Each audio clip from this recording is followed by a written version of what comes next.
વિદ્યાર્થી મિત્રો, chapter number 9 ખાદ્ય ઉત્પાદનમાં ઉન્નતીકરણ માટેની કાર્યનીતિ. હવે એની અંદર સૌથી પહેલું આપણે આપણે જે યુનિટ શરૂ થશે એ છે માનવ કલ્યાણમાં જીવ વિજ્ઞાન છે એ માનવ કલ્યાણ માટે કઈ રીતે ઉપયોગી છે. બરાબર, માનવ કલ્યાણ માટે જીવ વિજ્ઞાન શું મહત્વનો ભાગ ભજવી શકે છે એની વાત આવે છે. તો એમાં આપણે સૌથી પહેલો પ્રશ્ન આવે છે કે પશુપાલન એટલે શું.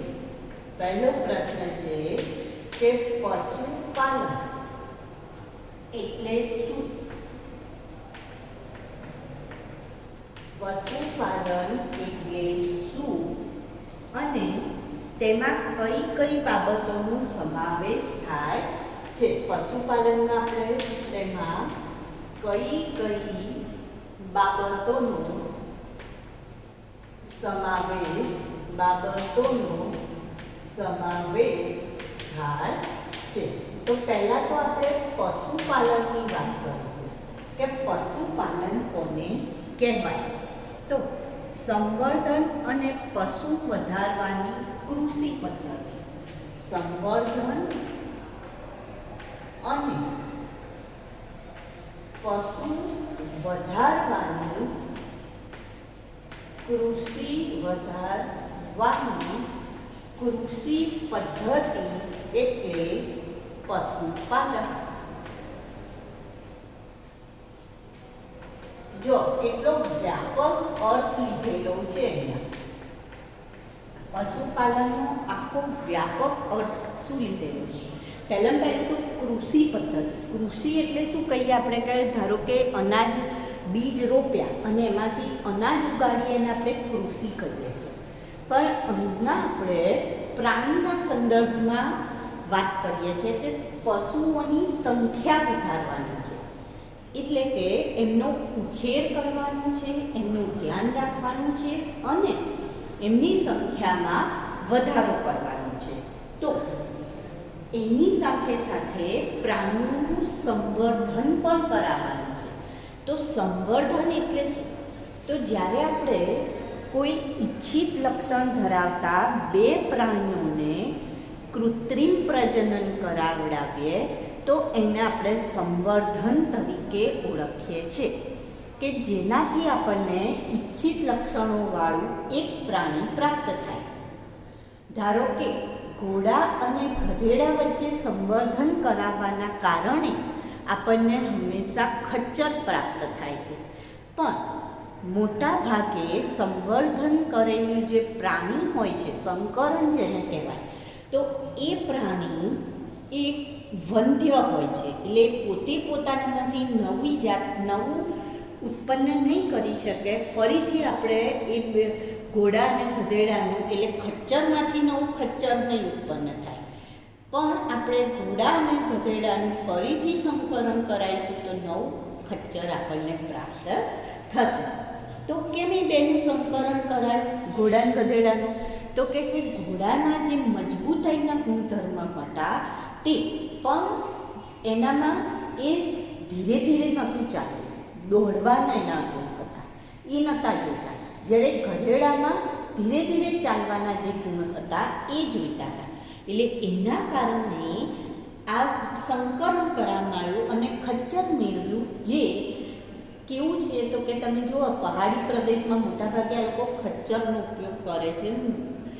જે પણ વટેમાર્ગુ પ્રવાસીઓ હોય એમને, ધારો કે તમે કેદારનાથ, બદ્રીનાથ ત્યાં જાઓ છો યમનોત્રી, ગંગોત્રી દર્શન કરવા માટે, 4 ધામ જેને આપણે કહીએ, વૈષ્ણવદેવી, તો ત્યાં એ લોકો ખચ્ચરનો ઉપયોગ કરતા હોય છે. કારણ કે ખચ્ચર એ ઘોડાની જેમ દોડતા નથી અને એના કારણે ધીરે ધીરે ચઢાવ ઉપર ચઢી શકે છે અને કોઈ યાત્રીની જાન મુશ્કેલમાં મુકાતી નથી. તો સંવર્ધન પણ કરવાનું છે અને પશુ વધારવાની જે કૃષિ પદ્ધતિ છે એને આપણે શેના તરીકે ઓળખીએ છીએ? પશુપાલન.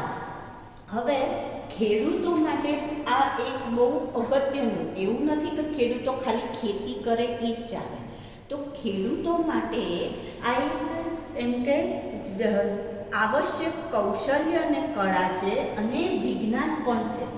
ખેડૂતો માટે આવશ્યક કળા અને વિજ્ઞાન પણ છે. પશુપાલન એટલે ભેંસ, ગાય, ભૂંડ, ઘોડા, ઘેટા, ઊંટ, બકરી જેવા પશુઓનો ઉછેર કરવો અને પ્રજનન કરાવડાવવું કે જે મનુષ્ય માટે ઉપયોગી હોય. હવે આપણે એને જો સરળ ભાષામાં એની વ્યાખ્યા આપવી હોય તો આપણે શું કહ્યું કે આવા જુદા જુદા જે પ્રાણીઓ છે, ગાય, ભેંસ, બકરી, ઘેટા, ઊંટ, આવા પ્રાણીઓનું વાઘ ના આવે એમાં, બરાબર? આપણે જંગલી પ્રાણીઓ નથી લેતા. તો આવા જે પ્રાણીઓ છે, તમે જો નાના ધોરણમાં તમે આવું ભણવાનું આવતું હતું, domestic animal and wild animal. તો વાઇલ્ડ એટલે જંગલી અને ડોમેસ્ટિક એટલે પાલતુ. તો જે આવા પાળતુ પ્રાણીઓ છે એમનો ઉછેર કરવો, એમનું પ્રજનન કરાવડાવવું અને એનો ઉપયોગ કોના માટે કરવો તો કે માનવી માટે કરવો, જેને આપણે શેના તરીકે ઓળખીએ છીએ? પશુપાલન તરીકે ઓળખીએ છીએ. હવે એની અંદર આપણે મરઘા ઉછેર અને મત્સ્ય ઉછેર તેમાં કઈ કઈ બાબતોનો સમાવેશ થાય છે? તેમાં આપણે કઈ બે બાબતોનો સમાવેશ કરી શકીએ તો કે મત્સ્ય ઉછેર અને મરઘા ઉછેરનો સમાવેશ પણ એમાં કરવામાં આવે છે. જો આપણે કહું કે જે દુધાળ પાલતુ પ્રાણીઓ છે એમનો તો ઉછેર કરવાનો છે, પણ સાથે સાથે મત્સ્ય ઉછેર અને મરઘા ઉછેરનો સમાવેશ પણ પશુપાલનમાં જ કરવામાં આવે છે. તો હવે આપણે વાત કરીશું મત્સ્ય ઉદ્યોગની. તો મત્સ્ય ઉદ્યોગ જે છે એમાં મત્સ્ય ઉદ્યોગમાં શું કહે છે કે મૃદુકાય. મત્સ્ય ઉદ્યોગમાં મૃદુકાય અને સ્તર કવચીઓને ઉછેર કરવું, પકડવું અને વેચવા. મત્સ્ય ઉછેરમાં કોનો તો સ્તર કવચી અને મૃદુકાય પ્રાણી. મૃદુકાય એટલે આ સમુદાયમાં જોઈએ તો અપૃષ્ઠવંશી આવશે ને, અને સ્તર કવચીમાં આપણે ઝીંગા, કરચલા એનો ઉપયોગ એની વાત કરીશું. સ્તર કવચી તેમાં ઝીંગા અને કરચલાનો સમાવેશ થાય. મૃદુકાયમાં આપણે કોનો સમાવેશ કરીશું? ઓક્ટોપસનો એનો સમાવેશ કરીશું. કવચયુક્ત શંખલા, છીપ એ બધાનો મૃદુકાયમાં, સુતવચીમાં ઓક્ટોપસ આવે. આમાં તો મૃદુકાયમાં તો શંખલા, છીપ એનો સમાવેશ કરીશું. તો એવા જે પ્રાણીઓ છે એમનો ઉછેર કરવાનો છે, એમને પકડવા. પહેલું શું કરવાનું? એમને પકડવાના છે, ઉછેર કરવાનો છે અને પછી એમનું વિતરણ કરવાનું. વિતરણ એટલે શું તો કે વેચવાનું છે. વિતરણ કરવું એટલે વેચવાનું છે, વહેંચવાનું નહીં, વેચવાનું, ધંધો, બિઝનેસ. એવી જ રીતના મરઘા ઉછેરની જો વાત કરીએ આપણે તો એમાં શું થશે તો કે એમાં જુદા જુદા પ્રકારની મરઘીઓનો ઉછેર શેના માટે કરવામાં આવે તો કે ઈંડા માટે, માંસ માટે કરવામાં આવે.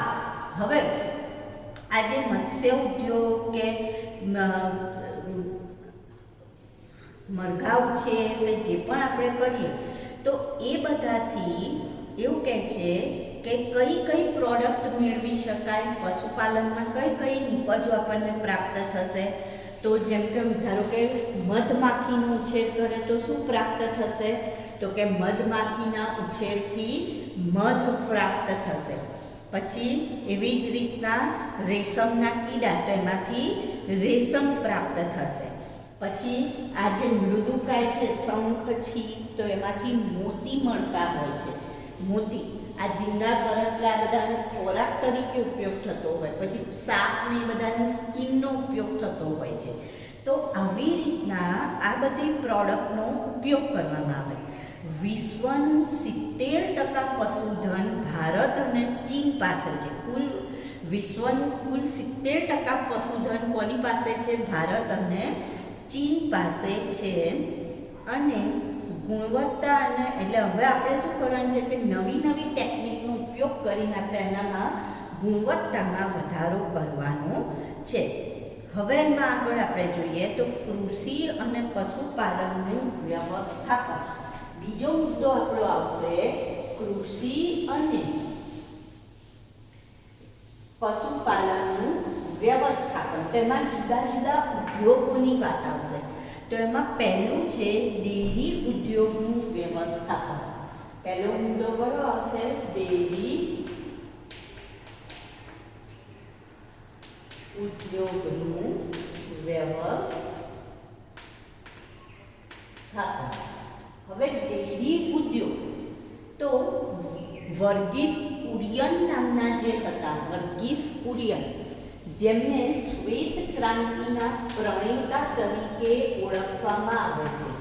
વર્ગીસ કુરિયન જેમને શ્વેત ક્રાંતિના પ્રણેતા તરીકે ઓળખવામાં આવે છે અને એમને આજે ડેરી ઉદ્યોગ છે એને બહુ ધસમસતો ચાલુ કર્યો.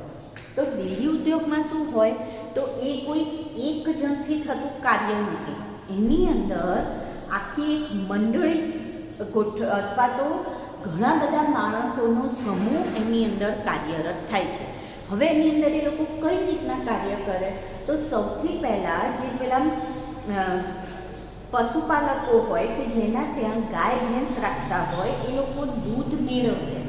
ગાય ભેંસને દોશે અને એમાંથી દૂધ મેળવશે. દૂધ ભેગું કરી એને ગામડામાં એક દૂધ સંગ્રહ કેન્દ્ર રાખ્યું હોય કે જ્યાં આખા ગામનું દૂધ ભેગું કરવામાં આવે. ત્યાંથી એ દૂધને એ લોકો ડેરીમાં મોકલે અને ડેરીમાં ત્યાં એના પર પ્રોસેસ થાય. દૂધમાંથી જેટલા પણ સૂક્ષ્મ કીટાણુઓ હોય બધા દૂર કરવામાં આવે, પાસ્ચ્યુરાઇઝ કરવામાં આવે અને એને બોટલમાં પેક કરીને અથવા કોથળીમાં પેક કરીને આપણા સુધી એને મોકલવામાં આવે છે. તો જુદી જુદી ડેરી જે હોય છે એ આમાં કામ કરતી હોય. જેમ કે અમૂલ ડેરી છે, તો આ વર્ગીસ કુરિયન જે છે એમણે આ અમૂલ ડેરીમાં પછી એ રીતના કાર્ય થયું હતું અને એના કારણે ઘણા લોકોને પછીથી કામ મળી ગયું. તો ડેરી ઉદ્યોગ વિશે પહેલાં લોકોએ આવું વિચાર્યું નહોતું કે આવું થઈ શકે, પણ એ શ્વેત ક્રાંતિ લાવનારા હતા. તો જે વપરાશ એ લોકોને તો જે દૂધ ઉત્પન્ન થતું હોય, ગાય ભેંસ ઘેટા બકરા બધું ઉછેરતા હોય, એ લોકો શું કરે તો જે પણ દૂધ છે એ દૂધ એ લોકો શું કરશે, ક્યાં આપી આવશે તો કે એક સહકારી મંડળીમાં આપી આવશે. સહકારી મંડળીવાળા એને ક્યાં મોકલી દે છે? બધું આખા ગામનું દૂધ ભેગું કરે એને ડેરીમાં પહોંચતું કરે છે. ત્યાં એ પાસ્ચ્યુરાઇઝ થાય છે. તો એનો મતલબ આમાં એક વ્યક્તિ નથી સંકળાયેલું. તો ડેરી ઉદ્યોગ વ્યવસ્થાપનમાં પ્રક્રિયાઓ અને પ્રણાલીઓ એ ભેગી કરવામાં આવે છે. પ્રક્રિયાની પ્રણાલી બધું ભેગું થાય, મિશ્રણ થાય ત્યારે દૂધ ઉત્પાદકતા અને ગુણવત્તામાં સુધારો પણ કરી શકાય. એમને સુધારો કરી શકાય નહીં. અત્યારે હાલમાં તો આપણે જોઈએ તો આખું બધું મશીનરી વર્ક થઈ ગયું. તમે જો કોઈ ડેરીની મુલાકાત લીધી હોય, દૂધસાગર ડેરીની કે અમૂલ ડેરીની મુલાકાત લીધી હોય તો ત્યાં આખું એક મોટા ટેન્ક હોય જેમાં બધું દૂધ ઠલવાયું હોય. પછી એ દૂધ પાસ્ચ્યુરાઇઝ થઈને આવે, પછી કોઈ હાથ ના અડાડે. એની જાતે કોથળીમાં એક નળી હોય જેના દ્વારા મશીનથી જે કોથળી ભરાય એટલે એ સીલ થઈ જાય કોથળી અને આગળ જાય. બીજી કોથળી ભરાય, સીલ થઈને આગળ, ત્રીજી ભરાય, સીલ થઈને આગળ. તો આ રીતના કોથળીઓ ભરાતી જતી હોય છે. એવી જ રીતના બોટલ્સ, તો બોટલ્સ પણ એ રીતના ભરાય. હવે આ જે દૂધ છે એ ડેરીમાંથી ખાલી એકલું આપણને દૂધ જ મળે છે તો ના, દૂધ અને દૂધની બનાવટો જેવી કે ચીઝ, બટર, ઘી.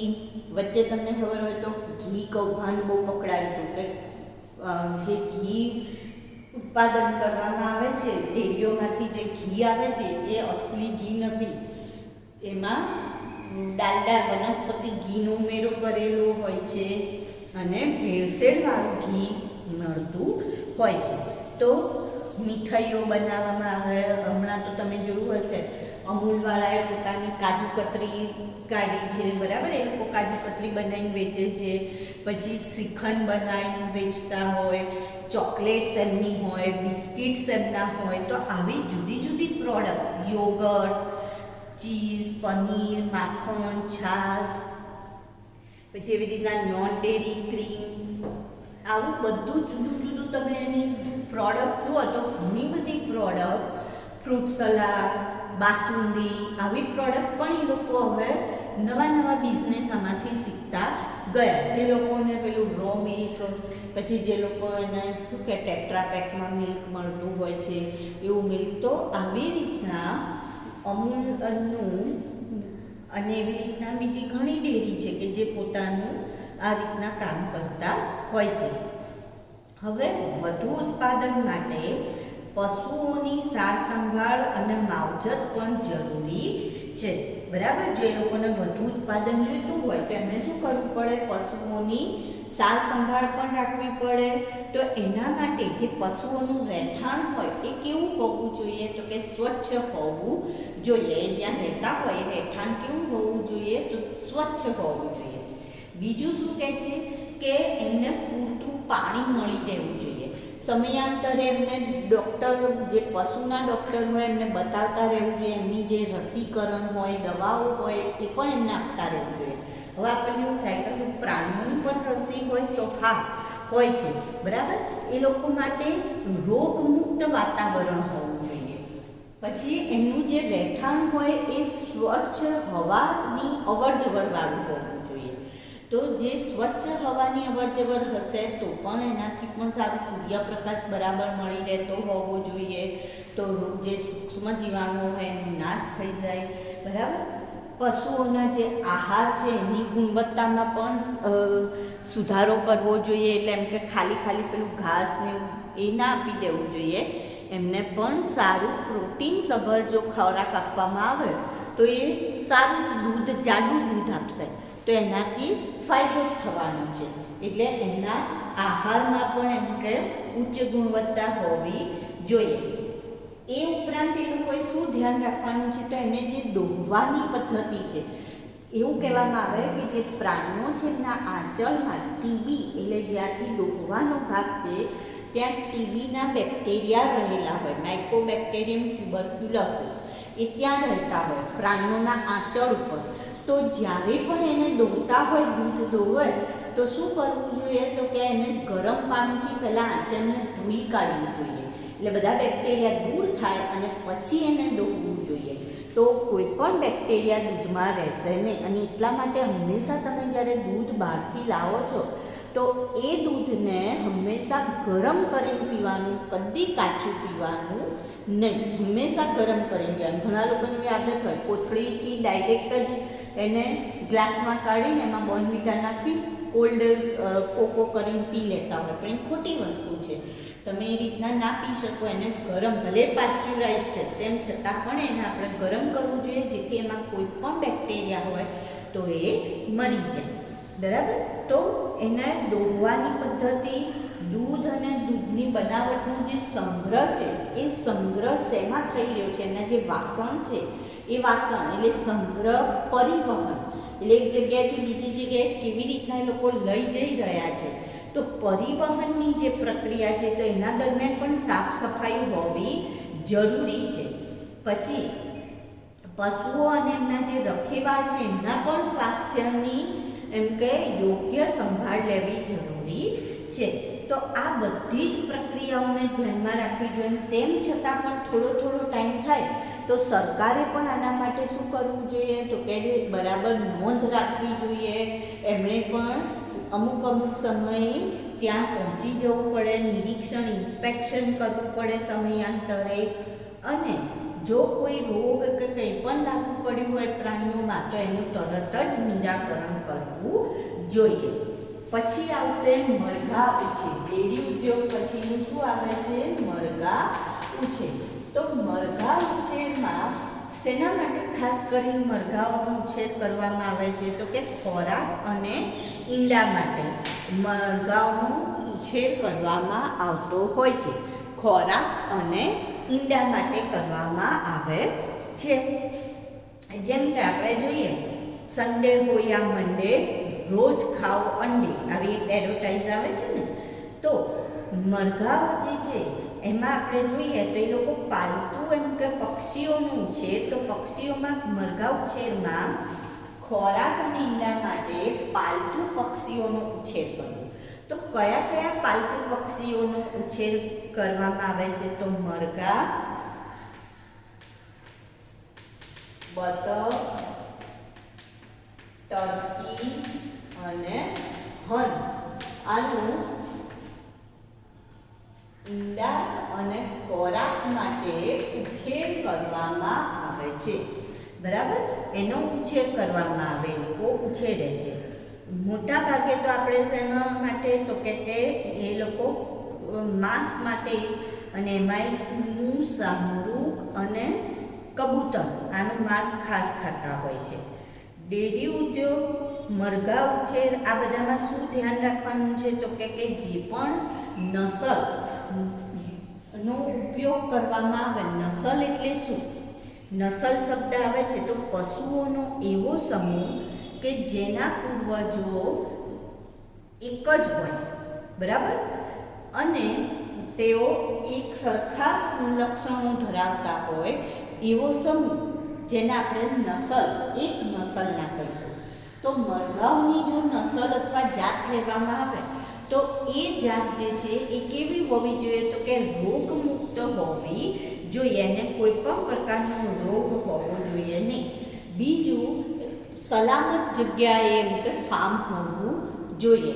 જે જગ્યાએ, ધારો કે કોઈ જગ્યાએ વારંવાર આગ લાગતી હોય ને એવી જગ્યાએ જો આપણે આવું પોલ્ટ્રી ફાર્મ બનાવીએ તો ચાલે? તો ના ચાલે. એટલે યોગ્ય સલામત જગ્યાએ ફાર્મ હોવું જોઈએ. ત્યાં યોગ્ય ખોરાક અને પાણી પણ એ લોકોને મળી રહેતા હોવા જોઈએ. તેમના સ્વાસ્થ્ય અને સ્વચ્છતાનું પણ ધ્યાન રાખવું જોઈએ. બરાબર હવાની અવરજવર થવી જોઈએ.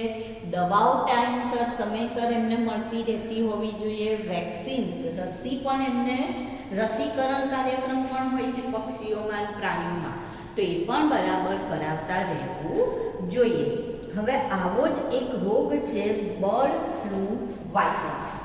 કયો રોગ છે? Bird flu virus.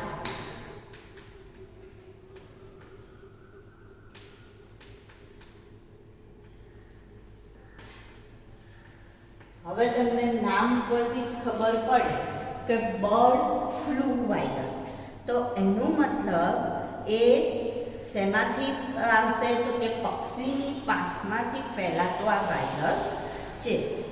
Avian influenza તરીકે પણ આને ઓળખાય. Avian influenza. જો એવિયનનો મતલબ શું થશે? જે ઉડી શકે તેવા. તો ઉડી શકે તેવા, અને ફ્લૂ વાયરસ એટલે એના માટે છે ઇન્ફ્લુએન્ઝા. હવે આ કયા વાયરસથી થાય છે? તો કે H5N1. કયો વાયરસ છે આના માટે જવાબદાર? H5N1. સ્વાઇન ફ્લૂ માટે H1N1 હતો, એમાં અહીંયા H5N1 વાયરસથી થતો રોગ છે. આ રોગકારક છે, બરાબર. કયો? H5N1 નામનો જે ઇન્ફ્લુએન્ઝા વાયરસ છે એનાથી થાય છે. અને લગભગ દક્ષિણ પૂર્વ એરિયામાં 2003, દક્ષિણ પૂર્વ એશિયામાં 2003માં આ વાયરસ ફેલાયેલો હતો. 2003માં જોવા મળ્યો હતો. હવે એનો ફેલાવ કોના દ્વારા થાય? તો કે પક્ષીની આંખ, મુખ કે નાકમાંથી આવતા પ્રવાહી પ્રાણી દ્વારા અને વ્યક્તિ દ્વારા. પક્ષીની પાંખ, આંખ કે નાકમાંથી આવતા પદાર્થ અથવા કોઈ અન્ય પ્રાણી અથવા મનુષ્ય દ્વારા ફેલાવો થાય છે. હવે પાછું મનુષ્ય એટલે ના સંપર્કથી ફેલાવો. એટલે ધારો કે જે પક્ષીને આવો વાયરસ એના શરીરમાં હોય ને એનું માંસ જેણે ખાધું હોય તો એ મનુષ્ય પછી બીજાને ફેલાઈ શકે છે. બરાબર, ફેલાવો થાય. નિદાન કઈ રીતના? તો જ્યારે રોગચાળો ફાટી નીકળે ત્યારે નાક, ગળું, શ્વાસનળી અને મળની તપાસ કરાવવામાં આવે છે. શ્વાસનળી, નાક, ગળું અને મળની તપાસ કરાવવામાં આવે તો એનું નિદાન થઈ શકે છે. એટલે એક પ્રકારનું ટેસ્ટ, જેમ અત્યારે આપણે કોરોનામાં જોઈએ છે ને કે નાકમાં પેલી સળી નાખે છે, બરાબર, પછી ગળામાંથી સેમ્પલ લે છે, બસ આ સેમ વસ્તુ થઈ. અહીંયા એક વધારાનું મળ અને શ્વાસનળી છે, એનું પણ શું કરવાનું છે? તપાસ કરવાની, ને એના આધારે નિદાન કરવામાં આવે છે.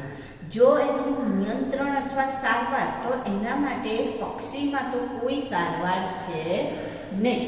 પક્ષીમાં એની કોઈ સારવાર નથી. આ શું છે? સૂક્ષ્મ જીવ અથવા તો રોગકારક કહીશું આને આપણે. પહેલું રોગકારક, જેના દ્વારા રોગ થાય. બીજું વાહક, જેના દ્વારા ફેલાય. ત્રીજું આવશે નિદાન. કઈ રીતના નિદાન થઈ શકે? હવે ચોથું, એની સારવાર. તો સારવારમાં શું કહે છે કે પક્ષીમાં આની કોઈ સારવાર નથી. એટલે પક્ષીને તો જો થાય, પક્ષીમાં સારવાર નથી. એટલે જો પક્ષીમાં થાય તો પક્ષી તો શું થાય છે? તો કે મૃત્યુ પામી જાય છે. પણ જો રોગીષ્ટ મનુષ્ય હોય તો એને 48 કલાકની અંદર દવાઓ આપવી પડે. રોગીષ્ટ મનુષ્યને